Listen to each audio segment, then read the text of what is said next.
शादी मुबारक के अंदर आज नंदिनी ड्रामा करती है और घर से बाहर जाने का नाटक करती है।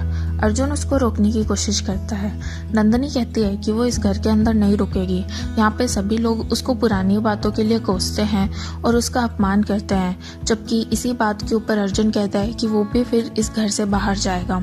नंदिनी कहती है कि प्रीति उसे कभी भी माँ का प्यार नहीं देगी, क्योंकि वो एक सौतेली माँ है। साथ ही में वो उसे केटी के साथ में भी नहीं रहने देगी।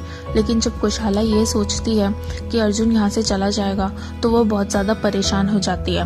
वो अर्जुन को रोकने की कोशिश करती है, जबकि दूसरी तरफ प्रीति अपने कमरे के अंदर खिड़की से आती है। प्रीति कहती है कि अगर वो बाहर से आती तो नंदिनी को पता चल जाता कि वो केटी के साथ में बाहर थी, इसलिए उसे यहाँ से आना पड़ा। फिर वो अपने कमरे से बाहर निकलती है और नीचे जाती है।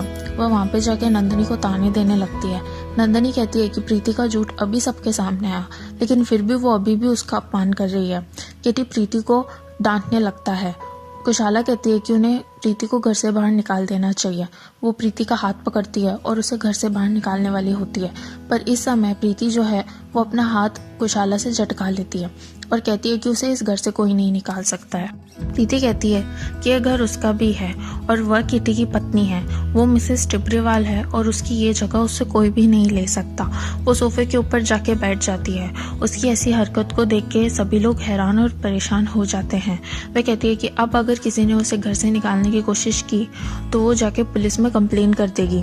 फिर वह अपने कमरे में चली जाती है और कुशाला ये सोच के परेशान होती है कि प्रीति ऐसा क्या सच में कर देगी, जबकि केटी उसे उसकी बातों को सीरियसली नहीं लेने को कहता है। केटी याद करता है कि कैसे उसने और प्रीति ने प्लानिंग की थी कि वो नंदिनी के सामने नाटक करेंगे कि अब वो लोग एक दूसरे से अलग हैं, ताकि वह नंदिनी का सच जल्दी से जल्द सबके सामने ला सके।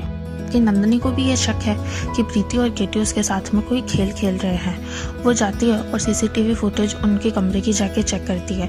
प्रीति को समझ में आ जाता है कि शायद नंदिनी उन्हें सीसीटीवी फुटेज के द्वारा देख सकती है, इसलिए वो केटी के पास में जाती है और उसे कहती है अब से वो सिर्फ बाथरूम में ही प्लानिंग करेंगे, ताकि नंदिनी को उनके प्लान के बारे में पता न चले। केटी और प्रीति दोनों ही आपस में साझा करते हैं कि उन्हें अब कौन सी दूसरी चाल जो है वो नंदिनी के खिलाफ लड़नी है।